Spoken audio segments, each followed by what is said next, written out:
ज्योतिष के वीडियो सबसे पहले देखने के लिए सब्सक्राइब करें एस्ट्रोडिफाई चैनल को और नोटिफिकेशन के लिए दबाएं इस बेल आइकन को। नमस्कार, आप सभी दर्शकों का एस्ट्रोडिफाई पर हार्दिक स्वागत है। आज हम जानेंगे कि बृहस्पति यानी गुरु जब भी किसी भी व्यक्ति की कुंडली में तीसरे भाव में स्थित होता है तो उसके किस प्रकार के सामान्य रूप से परिणाम देखे जा सकते हैं। यहाँ हम दो परिस्थितियों के बारे में जानेंगे। एक कि यदि गुरु तीसरे में है, शुभ योग बनाता है, बलशाली है, तो किस प्रकार के शुभ परिणाम दे सकता है, और दूसरा यदि वो पीड़ित है, बलहीन है और दोष बनाता है तो किस प्रकार के अशुभ या नकारात्मक परिणाम भी दे सकता है। तो आइए अपने इस वीडियो को शुरू करते हैं।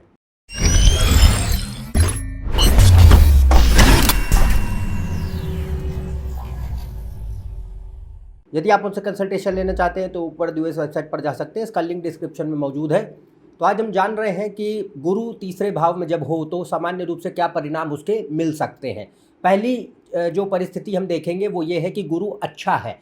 अच्छे से अर्थ ये है कि गुरु अपनी राशि में है, उच्च का है, मित्रवत राशियों में है, और जिस भी ग्रह की राशि में वो बैठा है वो ग्रह से उसको बल प्राप्त है, यानी वो उस ग्रह का वो जो राशि है उसका स्वामी ग्रह कुंडली में अच्छा है। दूसरा, लग्नेश, चंद्रमा, सूर्य नवा भाव और नवे भाव के स्वामी, इनकी जो स्थिति है कुंडली में शुभ यानी अच्छी होनी चाहिए, ये मजबूत होने चाहिए। आप किसी भी ग्रह को देखें, यहाँ सिर्फ गुरु की बात हो रही है, आप इन जनरल कोई भी ग्रह किसी भी भाव में हो, लग्नेश, सूर्य और चंद्रमा ये कुंडली का बल चलाते हैं। अगर ये कमज़ोर पड़ेंगे तो बाकी ग्रह कितने ही अच्छे क्यों ना हो, उनके परिणाम नज़र नहीं आते। उनकी जो एक शक्ति होती है उनमें गिरावट होती है, पोटेंशियल लॉस होता है और अप्रोप्रिएट रिजल्ट्स नहीं मिलते। तो यहाँ पे लग्नेश, सूर्य और चंद्र इनको अवश्य देखें। वो जितने बलशाली होंगे, अच्छे होंगे, उतना गुरु अच्छे परिणाम दे पाएगा। और गुरु जो है नवे भाव का नैसर्गिक कारक होता है, तो नवे भाव को हम देखते हैं क्योंकि नवा भाव धर्म का है। धर्म का अर्थ होता है हमारे भीतर के नैतिक मूल्य, आदर्श और अच्छाइयाँ। तो अगर नवा भाव बलशाली होगा, उतने ही किसी भी व्यक्ति की कुंडली में कहीं भी गुरु बैठे, नवे भाव को अवश्य देखिए, नवे भाव के स्वामी को देखिए। बाकी ग्रहों के लिए हम नवे भाव को उतना नहीं देखते, गुरु के लिए ज़रूर देखते हैं क्योंकि गुरु धर्म का कारक होता है और नवे भाव धर्म का भाव होता है। तो जितना जो है सूर्य, चंद्र, लग्नेश नवम भाव, नवे भाव के स्वामी अच्छी परिस्थिति में होंगे और गुरु तीसरे में शुभ स्थिति में है, अच्छे ग्रहों के साथ योग बनाता है, उतने ही शुभ परिणाम गुरु देने की शक्ति यहाँ रखेगा। तो अब बात करते हैं कि अगर ऐसी परिस्थितियाँ कुंडली में बनती हैं तो गुरु यहाँ पे अच्छा माना जाएगा। तीसरे भाव में गुरु के बड़े ही उत्तम कोटि के परिणाम नजर आते हैं। क्या क्या है वो? पहले तो देखिए, तीसरा भाव वाणी भाषा का होता है, कम्युनिकेशन और स्पीच। तो गुरु जब तीसरे भाव में हो तो यहाँ पे व्यक्ति को एक बहुत ही अच्छी भाषा शैली प्रदान करता है और ऐसी भाषा जो लोगों को प्रभावित कर सके। तो good speech and style of communication which is persuasive, लोगों को आप इम्प्रेस कर पाते हैं और परसुएड कर पाते हैं। दूसरा, गुरु जो है वो सत्य का कारक होता है। तो अगर गुरु तीसरे भाव में अच्छा है और नवा भाव, जैसे मैंने कहा, नवा भाव धर्म का होता है, नवा भाव धर्म का अर्थ होता है व्यक्ति के भीतर सत्यता का आचरण होगा। तो ये अगर गुरु तीसरे में है तो क्या देगा? ऑनेस्टी देगा, ईमानदारी देता है, सत्यता देता है, वाणी में सत्य होता है, यानी कि आप हमेशा झूठ नहीं बोलते और सत्य का व्यक्ति आचरण करे, बोलता है। तो ये हर केस में नहीं होगा कि गुरु तीसरे में हुआ तो हर व्यक्ति बड़ा ही सत्यवादी है, ऐसा नहीं है। पर अगर गुरु तीसरे में है, अच्छा है, नवा भाव से बल है, तो ये अवश्य देखने को मिलता है कि ऐसे व्यक्ति जो कि सत्य बोले, ऑनेस्ट एंड ट्रूथफुल स्पीच देखने मिले। दूसरा यहाँ पे रहता है कि बृहस्पति जो है वो नवे भाव को दृष्टि देता है, तीसरे भाव में बैठेगा तो नवे पे दृष्टि होगी।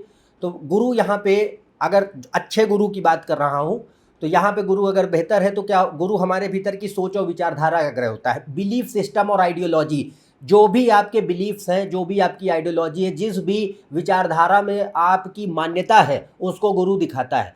तो गुरु यहाँ पे तीसरे भाव में बैठकर जो भी व्यक्ति के सोच विचारधाराएं होती हैं वो उनमें उनका एक प्रोपगेशन, बोला जाए कि लोगों तक उसका संचार किया जा सके, उसके लिए भी अच्छा होता है, propagation of own belief system. और दूसरा एक अच्छा पॉइंट ये होता है कि ये एक पूर्व धारणा की प्रवृत्ति कम करेगा। अगर तीसरे भाव में गुरु बढ़िया है, और इसके लिए बुध अच्छा होना ज़रूरी है, मरकरी मस्ट बी स्ट्रांग। अगर गुरु के साथ बुध अच्छा नहीं है तो व्यक्ति जजमेंटल होगा, और अगर बुध अच्छा होगा तो जजमेंटल उतना नहीं होगा। यानी कि आप पहले से ही अपनी एक पूर्व धारणा लोगों के प्रति जो लोग बना के बैठ जाते हैं वो हम गुरु से देखते हैं, बुद्ध से नहीं। मरकरीज लॉजिक एंड रीज़न, और अगर बुध अच्छा है, गुरु तीसरे में मजबूत है, तो ये व्यक्ति को लेस जजमेंटल बनाएगा, मोर रियलिस्टिक, मोर लॉजिकल बनाएगा, तर्कवादी ज़्यादा बनाता है और वास्तविक ज़्यादा बनाता है, बनिस्बत कि आप अपनी ही सोच और विचारधाराओं को सर्वश्रेष्ठ समझें। अगर गुरु ही सिर्फ अच्छा और बुध से उसे सहयोग नहीं, तो यहाँ पे सिर्फ पूर्व धारणा होगी, यानी जजमेंटल एटीट्यूड होगा, प्रिजुडिस होगा, और अपनी ही सोच और विचारधारा को हम औरों से श्रेष्ठ और बेहतर मानेंगे। तो ये गुरु का एक पक्ष है जो तीसरे में नजर आता है। तीसरा भाव जो होता है वो कारक होता है भाई बहनों का, मित्रों का, और तीसरे से उसकी दृष्टि 7वें 9वें 11वें भाव में पड़ती है। तो 9वां भाव पिता का होता है, गुरुओं का होता है, शिक्षकों का होता है, शिक्षा का होता है, उच्च शिक्षा का होता है, ज्ञान का होता है। तो बृहस्पति अगर तीसरे में मजबूत हुआ तो ये आपके संबंधों को मित्रों से, भाई बहनों से अच्छे रखेगा, और पिता से संबंध अच्छे होते हैं। पिता व्यक्ति के जीवन में अहम भूमिका निभाते हैं, कुछ सीखने के लिए गुरुओं का सानिध्य प्राप्त होता है, अच्छे शिक्षक जीवन में प्राप्त होते हैं, और पढ़ाई लिखाई करने के लिए बड़ी अच्छी स्थिति मानी जाती है। ज्ञान शिक्षा प्राप्त करने के लिए शुभ स्थिति होती है। मल्टीपल सब्जेक्ट्स में इंटरेस्ट देता है और उनके प्रति जो है एक नॉलेज भी दे, ज्ञान भी दे, उसके लिए गुरु अच्छा होता है।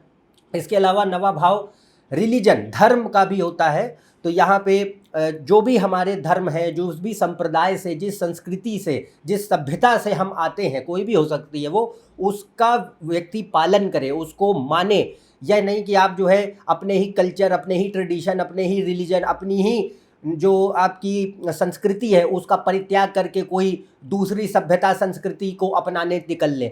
वो चीज़ जो है राहु से हो सकती है। गुरु अगर अच्छा होगा तो अपने धर्म, जाति, संप्रदाय, देश, सभ्यता, संस्कृति, इनके प्रति व्यक्ति को सजग बनाता है, और इनके प्रति जो है एक पालन करने वाला एक स्वभाव पैदा करता है। तो ये रिलीजियस ट्रेडिशनल अप्रोच दे, कल्चरल अप्रोच देता है। इसके अलावा अगर कुंडली में अच्छे आध्यात्मिक योग बनते हैं तो बृहस्पति तीसरे भाव में व्यक्ति को दार्शनिक अप्रोच भी देगा, यानी कि फिलोसॉफिकल एक इंक्लिनेशन पैदा करेगा।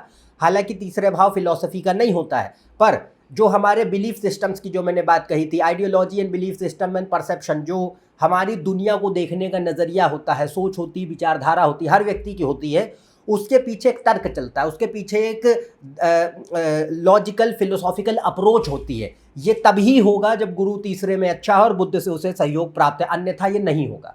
इसके अलावा यहाँ पे ये बात रहती है कि यह व्यक्ति को धर्मांध नहीं बनाता, ये अच्छे गुरु के लक्षण हैं। तो गुरु अगर तीसरे में मजबूत है तो ये व्यक्ति को क्या बनाएगा, धर्म का जो एक मर्म है उसे समझे। You understand the essence of religion and philosophy. It's not like कि आप ब्लाइंड फेथ रख करके, अंधा विश्वास रख करके चीज़ों को सत्य मान बैठते, भले ही उसके पीछे आपको कुछ जानकारी हो या ना हो।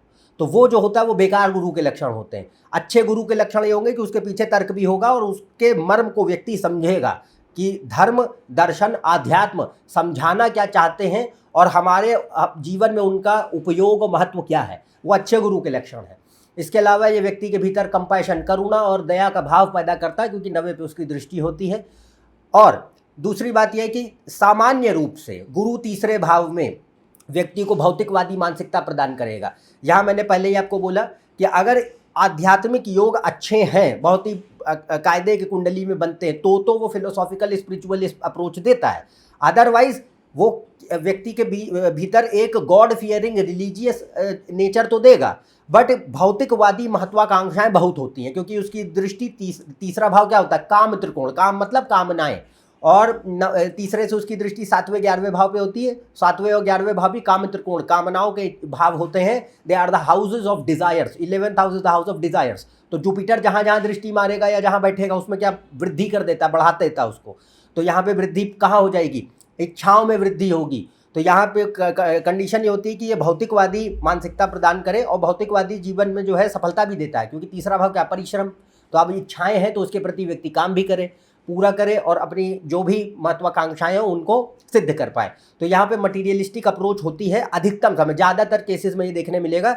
अनटिल एंड अनलेस बहुत ही उच्च कोटि के कायदे के आध्यात्मिक योग नहीं है, तब तक ये चीज़ कटती नजर नहीं आएगी। तो यहाँ पे ये बात रहती है कि it gives good materialistic nature and desires, जिसका वो फुलफिलमेंट भी पैदा करता है मेहनत करा के।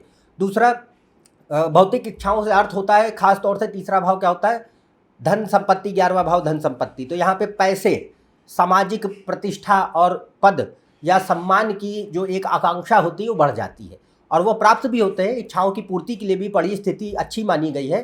पर अब यहाँ गुरु अच्छा है तो उससे पॉइंट ये होगा कि वो आपको धर्म का पालन करते हुए अपनी इच्छाओं को पूरा करेंगे, यानी कि आप मेहनत और सही तरीके से अपनी ईमानदारी से अपनी इच्छाओं को पूरा कर रहे हैं, किसी प्रकार का भ्रष्टाचार या चोरी चकारी करके अपने जो है इच्छाओं को गलत तरीके से पूरा नहीं किया जा रहा, ये अच्छे गुरु के लक्षण होंगे।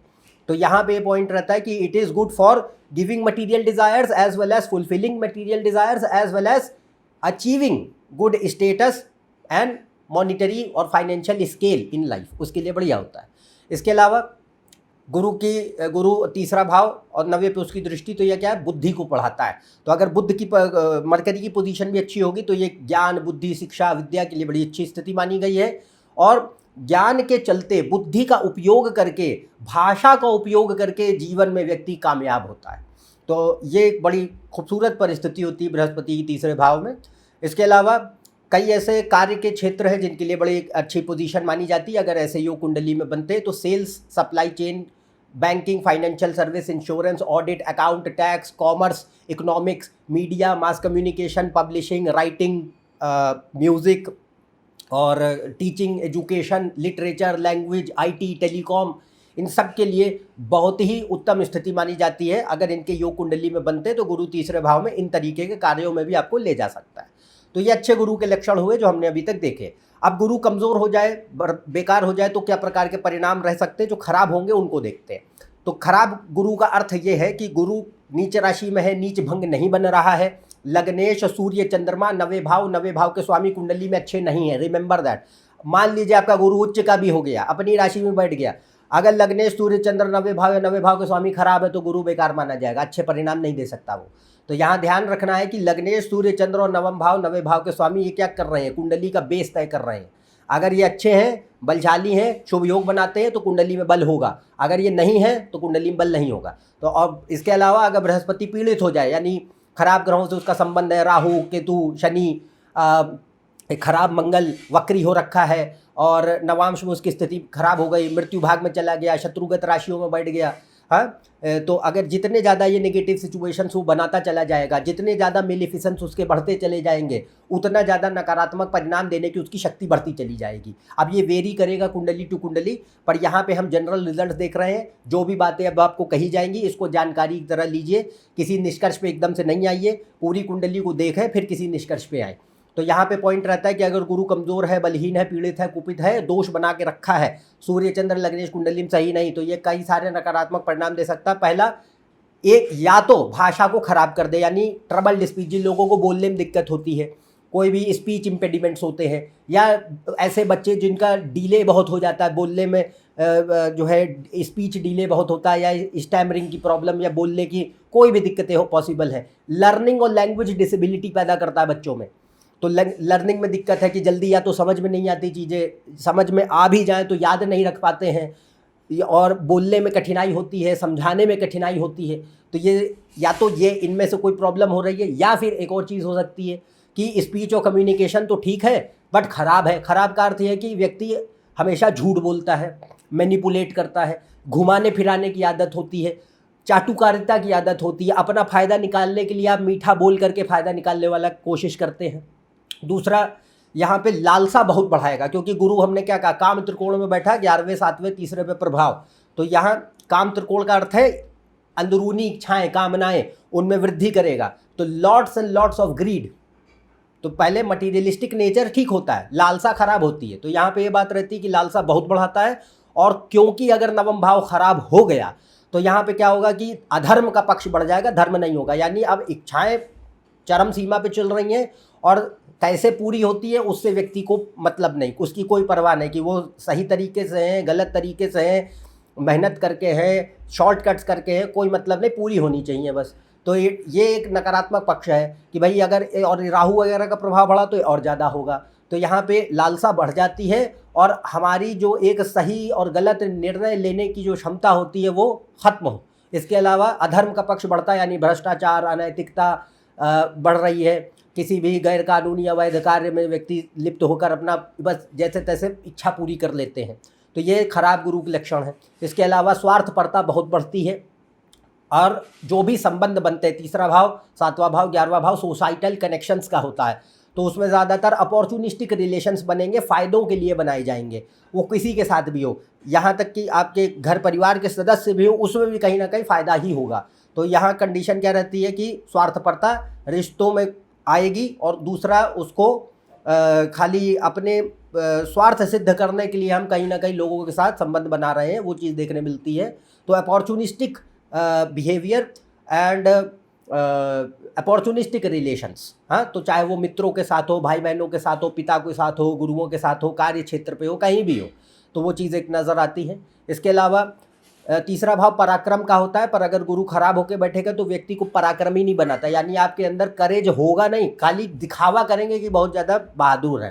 तो व्यक्ति वाकई में डरपोक होते हैं और दिखावा करते हैं कि बहुत ज़्यादा जो है हम करेजियस हैं, साहसी हैं। और दूसरा इसमें क्या होता है, बोस्टफुल। गुरु का अगर खराब हो जाना तो यह क्या करेगा, गुरु जो बड़ी बड़ी डींगे हाँकते हैं, राहु और गुरु और सूर्य अगर तीसरे में बर्बाद है, मंगल सूर्य गुरु राहु 3 ग्रह, अगर ये तीसरे भाव में ख़राब हो जाते हैं तो यहाँ पे डींगे हाँकने की बहुत आदत होती है, बोस्टफुल अप्रोच होती है। इसके अलावा यहाँ नवा भाव क्या होता था, नवा भाव कारक होता है आपके सोच, बुद्धि, विचारधारा, यानी ideology, belief system and principles. अगर गुरु कमज़ोर पड़ा, नवा भाव कमज़ोर पड़ा, तो यहाँ क्या होगा, हिपोक्रेसी, दो मुँहापन आता है, पाखंड और ढोंग आता है। व्यक्ति के भीतर किसी भी प्रकार के जो है, जो अपने जिन भी आदर्श उसूल और जिन भी नैतिक मूल्यों को या जिन भी विचारधाराओं को वो समाज में बोलते हैं कि बहुत महत्वपूर्ण है उनके लिए, उनका पालन खुद ही नहीं करते, तो ये चीज़ नज़र आती है। दूसरा एक और चीज़ हो सकती है कि व्यक्ति को बहुत ज़्यादा अंधविश्वासी और कट्टरवादी बनाता है, फंडामेंटलिस्ट बिगट अप्रोच होती है, कि जो भी हमारा आधा अधूरा थिंकिंग है, आधी अधूरी समझ है, उसके बलबूते हमने कोई ना कोई जो है अपने ही परसेप्शंस क्रिएट करे, अपनी आइडियोलॉजीज़ क्रिएट करी और उनको ही सुप्रीम मान लिया। और उसके चलते क्या होता है कि अब मेरा जो विश्वास, मेरी दुनिया देखने का तरीका, मेरी जो विचारधारा है वो सर्वश्रेष्ठ है, बाकी सब इसके नीचे है, हे दृष्टि से देखना। तो यहाँ पे क्या रहता है, एक्सेसिव जजमेंटल अप्रोच, भयंकर जजमेंटल अप्रोच होगी, पूर्व धारणा पहले से बना के बैठेंगे। जो व्यक्ति आपके नज़रियों में आता है वो आपके लिए बढ़िया, जो नहीं आता वो आपके लिए बेकार। तो यहाँ पे ये बात रहती है कि it gives highly judgemental, prejudiced, biased belief system and thinking and perception, and also makes person hateful and vindictive, particular towards those people who don't abide by your individual ideology. जो लोग आपकी विचारधारा से सहमत नहीं है, उनके प्रति घृणा, आक्रोश और किसी प्रकार का एक जिसको कहते हैं प्रतिशोधी भावना पैदा करता है। इसके अतिरिक्त ये व्यक्ति को अहंकार भी देता है अपने ही आदर्शवादिता के ऊपर, जिसका पालन खुद भी व्यक्ति कई बार नहीं कर पाते, बट इसको कहते हैं सेल्फ राइटियस प्रूड नेचर। तो ये चीज़ नज़र आएगी। इसके अलावा यहाँ पे व्यक्ति को प्रतीत होता है कि हम ही हमेशा सही हैं, बाकी लोग गलत हैं। तो my thinking, my believes are always right, my way is always right. इसके अलावा और जितना बुद्ध कमज़ोर होगा ये उतना ही ज़्यादा देखने मिलेगा। इसके अलावा यहाँ क्या होता है, आधे अधूरे ज्ञान के चलते अहंकार की भावना बढ़ती। गुरु बलशाली होगा किसी व्यक्ति कुंडली में कहीं भी बैठे, वो हमेशा व्यक्ति को एहसास कराता है कि ज्ञान अनंत है, उसको कभी भी समेटा नहीं जा सकता, इसलिए विनय पैदा करता है। बट अगर जो है कमज़ोर पड़ा तो आधी अधूरी जो है जानकारी लेकर व्यक्ति उछलेगा कि नहीं हमें तो बहुत आता, अब तो हमें सब कुछ पारंगत हो गए हम। तो ये जो निगेटिव एस्पेक्ट है वो गुरु का प्रभाव देता है, ego due to little knowledge. इसके अलावा जीवन में गलत निर्णय लेते हैं, जिसका जो है एक दुष्प्रभाव जीवन में देखने मिलता है। बट प्रॉब्लम यह होती है कि बृहस्पति तीसरे भाव पे बैठ के नवे पे दृष्टि देगा। तो नवा भाव क्या होता है, हमारे अंदर का ज़मीर, कॉन्शियंस। तो यहाँ पॉइंट ये होता है कि आप कितना ही कैसा ही काम करें, पर व्यक्ति को जीवन में एक ना एक लेवल पर, ये खराब गुरु के लक्षण हैं कि वो व्यक्ति को अंदर से गिल्टी कॉन्शियंस इतना ज़्यादा पैदा करता है कि लाइफ जो रहती है, जीवन बहुत ज़्यादा दुरूह व दुखी बनाएगा, दुखदाई। तो guilty conscience tear apart from within at one point in life, making life utterly miserable. इससे बच नहीं सकते। अगर गुरु तीसरे में खराब हुआ और ऐसे निर्णय, ऐसे एक्शंस अवश्य करवाएगा जिसका व्यक्ति को आगे चल के बहुत ज़्यादा पछतावा हो, बट अब कोई कर नहीं सकते क्योंकि अब वो बातें बीत चुकी हैं। लोगों के साथ आपके संबंध ऑलरेडी बिगड़ चुके हैं। तो अब यहाँ पर स्थिति होती है कि व्यक्ति के भीतर ये खाली कुंठा और अंदर से जो एक हमने बात कही ज़मीर का धिक्कारना, वो होता है बस, जो आपके ही जीवन को और ज़्यादा ख़राब करे। इसके अलावा संबंधों को बर्बाद कर देगा, क्योंकि गुरु अगर तीसरे में बैठा तो तीसरे, सातवें, 11वें सारे जो 9वें जिन पे दृष्टि की, सारे संबंधों को खराब। तो तीसरा भाव क्या है? भाई बहनों का, या तो भाई बहनों के साथ संबंध खराब है या भाई बहनों को कोई कष्ट दे रहा है। ऐसे ही मित्र है, या तो मित्रों से संबंध खराब है या कोई कुसंगति में फंस चुके हैं, खराब मित्र हो रखे हैं।